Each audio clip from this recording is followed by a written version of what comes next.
Okay भाई, शुरू कर लो। ओके, तो नेक्स्ट टॉपिक है हमारा केरन एल्गोरिथम के nearest neighbour algorithm. Nearest neighbour, अब ये वर्ड चिपक जाएगा दिमाग में कि नियरेस्ट नेबर क्यों बोल रहे हो। ठीक है, तो इसको देखते हैं। तो अभी तक हमने अलग अलग मशीन लर्निंग मॉडल्स देख ही लिए थे, जिसमें हम इनपुट वैल्यू देते हैं कुछ भी, तो मशीन लर्निंग मॉडल में पास करने के बाद हमारे पास प्रेडिक्टेड आउटपुट आ जाता है। सो अब जैसे कोई भी एक नॉर्मल मान लो कि जैसे एग्जांपल दे रखा है इसमें समझाने के लिए बस, कि जैसे ये बच्ची थी, इसने अपनी मम्मी से पूछा, mummy is that a dog? तो मम्मी क्या बोली, no dear, you can't differentiate between a cat and a dog based on their characteristics. तो हम उसे कैरेक्टरिस्टिक के बेसिस पे हम उसमें डिफरेंशिएट कर सकते हैं, मॉम ने बोला। ठीक, अब कैरेक्टरिस्टिक मान लो हमने ऐसे डिफाइन कर दी कि कैट जो होगी उसके शार्प क्लॉज होंगे, डॉग के डल क्लॉजेज होंगे, और smaller length of ear, bigger length of ear, meows, barks, doesn't love to play around, loves to run around. हमने कुछ एट्रीब्यूट्स ले लिए हमने बस उसके डिफरेंशिएट करने के लिए, क्लासिफाई करने के लिए। तो क्या हुआ, जैसे हमने शार्पनेस ऑफ क्लॉज और लेंथ ऑफ ईयर्स को प्लॉट कर दिया हमने। तो हमने बोला जिनके क्लॉज की शार्पनेस कम होगी और लेंथ ऑफ ईयर्स ज्यादा होगी वो डॉग्स क्लास में आ जाएंगे, और ये कैट्स क्लास में आ जाएंगे। तो एक कोई भी अगर रैंडम हम कोई लेते हैं और उसको हम क्लासिफाई कर पाएंगे कि अच्छा ये डॉग है या फिर कैट है। अब ये सर्किल जो है, ये सर्किल कैसे बना, ये अब हम आगे समझ लेंगे। ठीक है, so KNN is based on feature similarity. We can do classification using KNN classifier. मतलब फीचर के सिमिलरिटी के बेसिस पे हम उसमें क्लासिफाई करते हैं कि फीचर कितना ज्यादा सिमिलर है किसी और सराउंडिंग क्लास से। अब आगे समझ में आ जाएगा ये। तो KNN के nearest neighbour is one of the simplest supervised machine learning algorithm. अब ये ध्यान रखना इसमें सुपरवाइज्ड है, क्योंकि हमने पहले उसको मशीन को ट्रेन कर लिया है लेबल की हेल्प से कि कौन सी क्लास में जा रहा है कौन सी चीज, कि अगर शार्प क्लॉज है तो वो कैट है, वो हमने लेबल करके ट्रेन कर दिया अपने मशीन को। Classification, it classifies our data point based on how its neighbour are classified. ठीक, अब आगे समझो। जैसे अभी इसमें एग्जांपल है, एक एक हमारे पास ग्लास में वाइन थी। ठीक है, अब हमें पता लगाना है कि वो व्हाइट वाइन है या फिर रेड वाइन है। तो ये क्लोराइड लेवल और सल्फर डाइऑक्साइड लेवल को हमने प्लॉट कर दिया। हमने बोला अगर क्लोराइड लेवल ज्यादा है तो ये रेड वाइन होगी, और अगर सल्फर डाइऑक्साइड लेवल ज्यादा है तो ये व्हाइट वाइन होगी। ये बस उसी एग्जाम्पल का बस दूसरा मतलब उसी एग्जाम्पल को दूसरी तरह से प्लॉट कर दिया। समझेंगे हम इसको अभी आगे। अब हमने ये क्या करा, एक सर्किल बनाया। अब सर्किल में क्या हो रहा है, हमें दिखेगा कि एक व्हाइट वाइन का ग्लास दिख रहा है हमें और 4 रेड वाइन के। मतलब कि इस रेंज में k इक्वल टू 5, मतलब k in KNN is parameter that refers to the number of nearest neighbor to include in the majority voting process. Nearest neighbour मतलब कि इस व्हाइट वाइन के जहां पे ये प्लॉट हो रहा है हमारा ग्राफ में, उसके नियरेस्ट जो सबसे नियरेस्ट 5 लोग हैं, k इक्वल टू 5 डिफाइन कर दिया हमने। 5 का मतलब क्या है, नियरेस्ट डिस्टेंस पे जो 5 लोग होंगे, जो 5 चीजें होंगी हमारी, वो किस ज्यादा क्लास को बिलोंग करेंगे, मेजोरिटी वोटिंग किस क्लास की तरफ हो जा रही है, वही हम प्रिडिक्ट करेंगे। अब जैसे इसमें हमने k इक्वल टू 5 डिफाइन करा, तो 4 तो आए रेड वाइन के, एक आया व्हाइट वाइन का। तो मेजोरिटी ने बोला कि ये रेड वाइन होगी, तो प्रिडिक्टेड हमारा आउटपुट क्या होगा, रेड वाइन। ठीक है, तो हाउ डू वी चूज के। अब के की वैल्यू कैसे पता चलेगी हमें। अब जैसे यही एग्जांपल है, मान लो हमारा एक क्वेश्चन मार्क जो है हमारा कोई नया वेरिएबल था जिसका हमें पता लगाना है कि ये क्या है, स्क्वायर है या फिर ट्राइंगल है। तो अगर हम देखो इसमें देखना, अगर हम के की वैल्यू 3 लेते हैं तो हमारा क्या बताएगा हमारा मॉडल, कि ये स्क्वायर है। क्यों, क्योंकि मेजोरिटी वोटिंग क्या बोल रही है, ये स्क्वायर है, सिर्फ एक बोल रहा है कि ये ट्राइंगल है। तो इसके जो नियरेस्ट नेबर में जो 3 थे सबसे क्लोजेस्ट, वो क्या बोल रहे हैं कि ये स्क्वायर होगा। अगर हम के की वैल्यू 7 ले लें तो क्या होगा, अब ये बड़ा सर्कल बनेगा कि नियरेस्ट जो उसके 7 हमने डेटा पॉइंट्स देखे, तो वो क्या बोल रहे हैं कि 3 तो है, 3 बोल रहे हैं कि स्क्वायर हो सकता है, 4 बोल रहे हैं कि ट्राइंगल हो सकता है। तो मेजोरिटी वोटिंग किधर चलेगा, ट्राइंगल। तो अगर हम अब इसमें क्या है कि ये बहुत वाइजली चूज करना है हमें कि के की वैल्यू क्या होगी, क्योंकि उससे हमारा क्लासिफिकेशन में बहुत डिफरेंस आ जाएगा। इस एग्जांपल से हमें समझ में आ ही गया होगा कि अगर 3 लिया तो हमें स्क्वायर बता रहा है, 7 लिया तो हमें ट्राइंगल बता रहा है। ठीक है, सो यहाँ पे बस वही लिखा है कि अगर हमने 3 लिया तो स्क्वायर बताया, और 7 पे चूज करने पे हमें डिफरेंट आउटपुट दिया। तो वैल्यू ऑफ के कैसे चूज कर रहे हैं हम, दो चीजें कर रहे हैं हम, बेसिकली 2 चीजें करते हैं, और भी चीजें कर सकते हैं वैसे। तो हमने क्या करते हैं, generally square root of n ले लेते हैं, हमारे जितने डेटा पॉइंट्स हैं उसका स्क्वायर रूट ले लेते हैं, where n is the total number of data points. और अगर कोई इवन वैल्यू मिलती है तो हम क्लोज कोई ऑड वैल्यू ले लेते हैं, इससे कंफ्यूजन नहीं होती, मतलब हमें क्लासेस को डिफरेंशिएट करने में।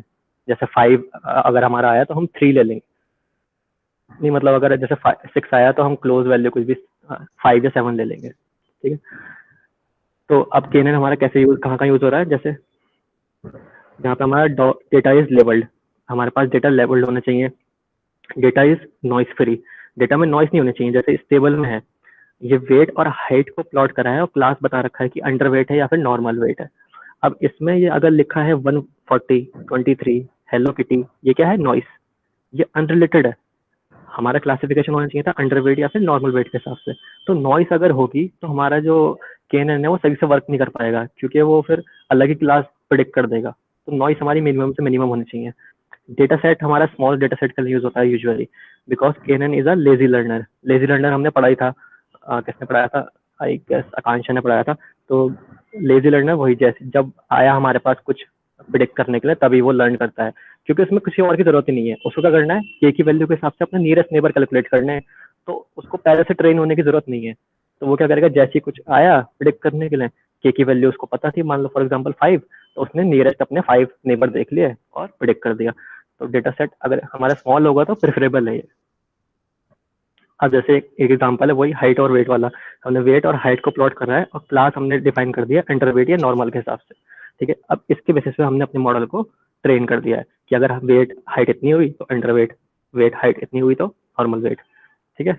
अब हमारे पास एक प्रोडिक्शन के लिए एक चीज आई कि जिसका वेट इतना था और हाइट इतनी थी। अब हमें बताना है कि वो अंडर वेट है या फिर नॉर्मल वेट है।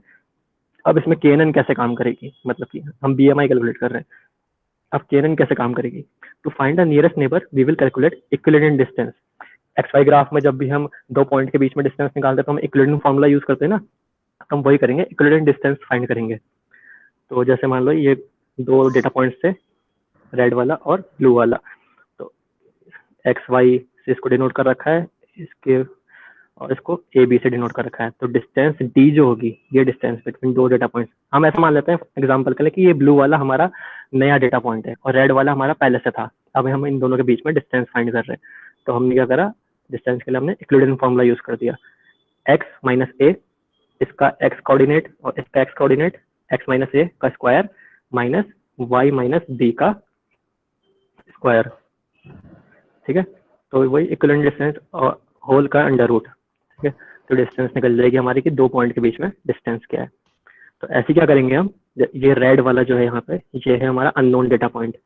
तो इससे हम सारे डेटा पॉइंट्स की डिस्टेंस कैलकुलेट करेंगे, जितने भी डेटा पॉइंट्स अवेलेबल हैं, क्योंकि हमें मिनिमम निकालना है जो क्लोजेस्ट है। मतलब अब तभी मैंने कहा था कि इसमें स्मॉल डेटा सेट्स के लिए यूज होता है, क्योंकि हमें डिस्टेंस तो सबके लिए कैलकुलेट करनी पड़ेगी, क्योंकि पता तो ये लगाना है ना हमें कौन सा सबसे पास है।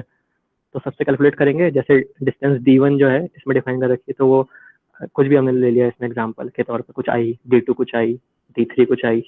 तो हम similarly we will calculate equivalent distance of unknown data points from all the points in the data set. उस अननोन से, इस रेड वाले से सबकी डिस्टेंस कैलकुलेट करेंगे। अब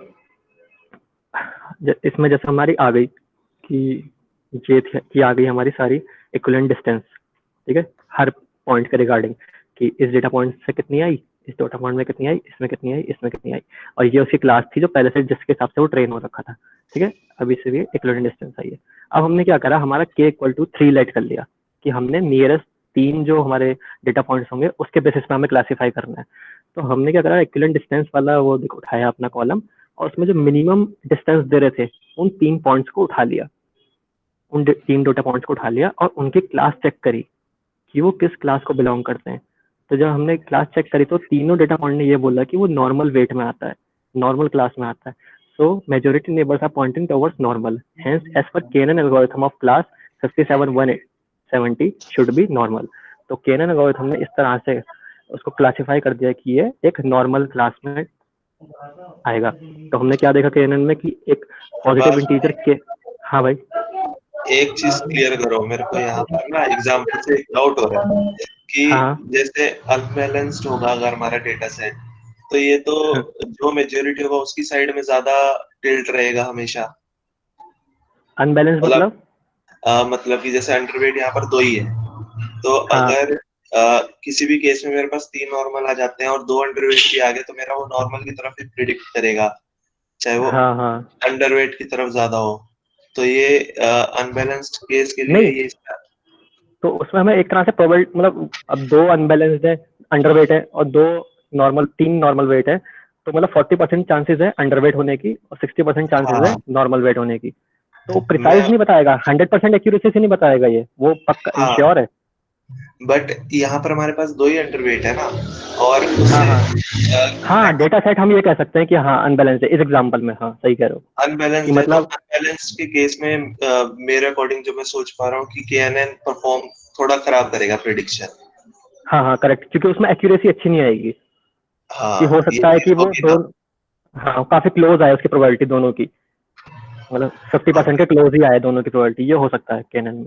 क्योंकि बस वो एल्गोरिथम का बस मेन फंडा ये है कि वो नियरेस्ट देखेगा। अब नियरेस्ट में वो गलत भी बता हाँ सकता है, जैसे हमने वो पीछे एग्जांपल देखा था ना k इक्वल टू 3 और k इक्वल टू 7 में, एक में एक स्क्वायर हाँ बता रहा था एक ट्राइंगल, तो वो एरर आ सकता है इसमें। तो काफी मतलब ओके प्रिसाइसली चूज करना पड़ता है हमें।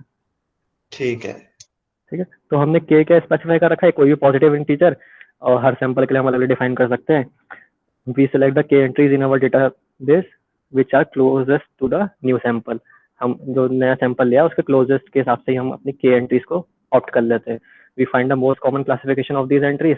उन एंट्रीज में जो भी मोस्ट कॉमन होगा, जो सबसे ज्यादा मेजोरिटी वाला होगा, उसको हम फाइंड आउट करेंगे। This is the classification we give to the new sample. New sample को हम वो क्लास अलॉट कर, मतलब उस क्लास पे उसका लेवल लगा देंगे कि हाँ ये इस क्लास को बिलोंग करता है। तो यही था KNN in simple terms. Thank you.